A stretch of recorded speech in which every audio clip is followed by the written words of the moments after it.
Hello friends, ધમુસ kitchen and vlog પર તમારું સ્વાગત છે. મિત્રો, શું તમને ખજૂર આંબલી કે ગોળ આંબલીની ચટણી માફક નથી આવતી? અથવા તો આંબલીને લીધે શરીરમાં સાંધા પકડાવા, શરીર જકડાવવું, દુખાવો થવો આવા પ્રોબ્લેમ્સ થાય છે?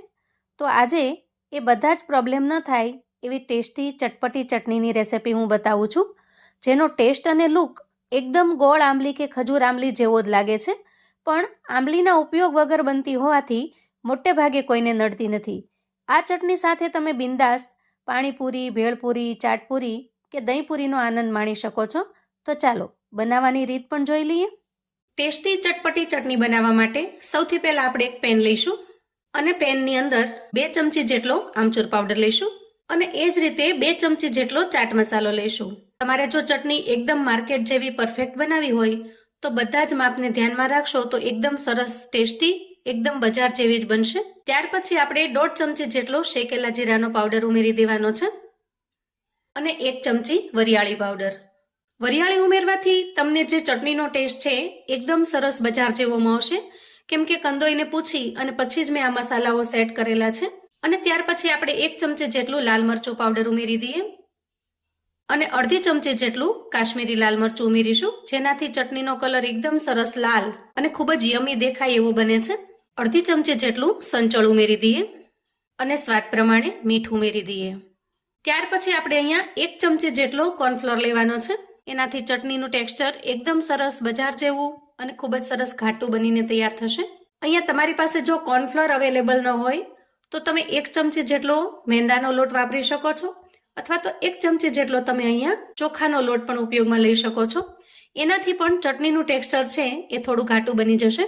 હવે આપણે અહીંયા બધા જ મસાલા પરફેક્ટ રીતે માપ સાઈઝ પ્રમાણે લઈ લીધા છે અને હવે મસાલાને મિક્સ કરી લઈએ. તો ખાસ કરીને જેને સાંધાના દુખાવા રહેતા હોય, ખાટું ખાવાથી શરીરમાં સોજા આવી જતા હોય અથવા તો શરીરના દુખાવા થઈ જતા હોય, એના માટે આ ચટણી એકદમ પરફેક્ટ છે.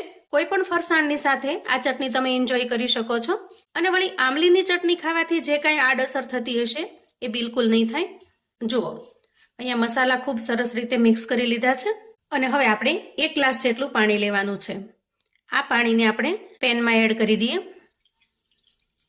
અહીંયા જે કોઈ વસ્તુનું મેં માપ સેટ કરીને તમને બતાવ્યું છે એ પ્રમાણેની ચટણી જો બનાવશો ને તો એનો ટેસ્ટ પરફેક્ટ બજાર જેવો જ લાગશે.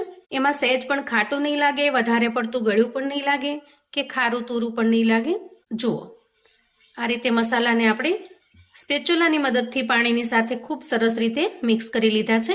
ક્યાંય પણ ગાંઠા ન રહે એ રીતે મસાલાને આપણે મિક્સ કરી લેવાના. હવે મિશ્રણ આ રીતે સરસ તૈયાર થઈ જાય પછી આપણે ગેસ તરફ જવાનું છે. હવે ગેસ ઓન કરી પેનને આપણે ગેસ પર મૂકીશું અને આ રીતે સ્પેચ્યુલાની મદદથી મિશ્રણને ચલાવતા જઈશું. ગેસની ફ્લેમને એકદમ ધીમી રાખીશું, જેથી ધીમી ફ્લેમ ઉપર આ પાણીની અંદર બધા જ મસાલા સરસ રીતે મિક્સ થઈ જાય અને પાણી ગરમ થતાં એમાં પાકી પણ જાય. તો મોટા ભાગે જ્યારે ઘરની અંદર દહીંપુરી, ચાટપુરી કે પાણીપુરી બનતી હોય તો ખાસ કરીને ઘરના વડીલો છે એ પાણીથી આઘા રહેતા હોય છે અને ચોખ્ખું કહેતા હોય છે કે મને આ પાણી સજશે નહીં, કેમ કે આંબલીવાળું પાણી છે એનાથી એમના શરીરના સાંધા પકડાઈ જાય છે, શરીરમાં દુખાવા થઈ જાય છે અને શરીર અકળાઈ જાય છે. પણ આજે આપણે જે ચટણી બનાવીશું ને એ ખજૂર આંબલીની ચટણી કરતાં પણ ખૂબ જ ટેસ્ટી બનશે અને બિલકુલ આડઅસર ન થાય એવી બનશે. વળી ટેસ્ટમાં તમે જે ખજૂર આંબલીની ચટણી બનાવો છો એવા સેમ ટેસ્ટવાળી બને છે. બનાવ્યા પછી જો કોઈને ચખાડશો ને તો ખ્યાલ પણ નહીં આવે કે તમે આ ખજૂર કે આંબલીના ઉપયોગ વગર બનાવેલી છે. એવી સરસ ગોળ અને આમચૂર પાવડરથી બને છે. હવે જુઓ, જેમ જેમ મિશ્રણ ગરમ થતું જશે એમ એમ થોડું ઘાટું થતું જશે, કેમ કે આપણે એના અંદર કોર્નફ્લોર થોડો ઉમેરેલો છે. કોર્નફ્લોર ઉમેરવાથી ચટણીનું ટેક્સચર થોડું ઘાટું બને છે અને ખાવામાં પણ ખૂબ મજા આવે એવી બને છે. હવે આપણે આ ચટણીની અંદર એક ઉફાળાવા દઈએ, જેથી ચટણીનું કુકિંગ એકદમ પરફેક્ટ થઈ જાય.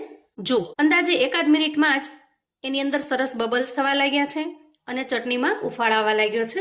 આ સ્ટેજે ચટણીમાં મીઠાશ લાવવા માટે આપણે ગોળ ઉમેરીશું. તો ગોળનું પણ આપણે એક્ઝેક્ટ માપ રાખવાનું છે. આપણે 2 ચમચી જેટલો અહીંયા આમચૂર પાવડર ઉમેરેલો છે, તો એના અંદર ગોળ પણ 1, 2, 3 અને 4, એટલે કે 4 ચમચી ગોળ આપણે અહીંયા ઉમેરવાનો છે. હવે ગોળ ઉમેર્યા પછી આપણે એને સારી રીતે મિક્સ કરી લેવાનો છે.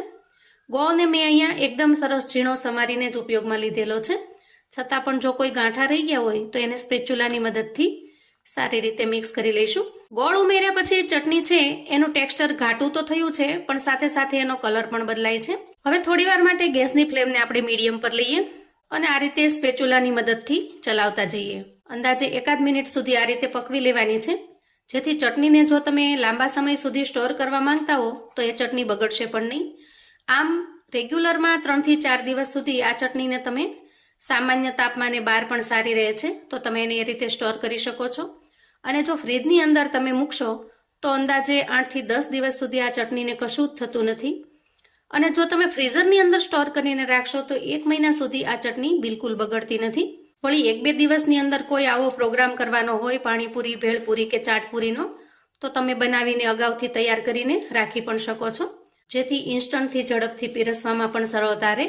જો અહીંયા ધીરે ધીરે ચટણી એકદમ સરસ મિક્સ થઈ ગઈ છે, ઘાટી થઈ ગઈ છે અને એનો કલર પણ સરસ રીતે ચેન્જ થઈ ગયો છે. અહીંયા ચટણી પરફેક્ટ તૈયાર થઈ છે કે નહીં એ જો ચેક કરવું હોય તો ચમચાને આ રીતે જોઈ લેવાનો. જુઓ, આ રીતે ચમચો રાખી અને એના ઉપર લાઈન ડ્રો કરવાથી લાઈન બિલકુલ મિક્સ થતી નથી. એનો મતલબ કે ચટણી પરફેક્ટ તૈયાર છે. જોતાં જ ખાવાનું મન થઈ જાય, મોઢામાં પાણી આવી જાય એવી સરસ યમી પણ દેખાઈ રહી છે. હવે આ ચટણીને એકદમ સરસ માર્કેટ સ્ટાઇલ બનાવવી હોય તો એમાં શું ઉમેરવાનું એ પણ હું તમને આગળ બતાવું છું. એકદમ પરફેક્ટ તૈયાર થઈ ગઈ છે. થોડી ઠંડી થવા દઈએ. હવે તૈયાર થયેલી ચટણીને આપણે એક બાઉલમાં કાઢી લઈએ. તો મિત્રો, હવે મૂંઝાવાની બિલકુલ જરૂર નથી. જેને આંબલી નડતી હોય એ આ ચટણી બનાવી અને કોઈ પણ ફરસાણને એન્જોય કરી શકે છે. હવે આ ચટણીને આપણે સમોસા, કચોરીની સાથે જેવી રીતે બજારમાં પીરસવામાં આવે છે એવી બનાવીએ.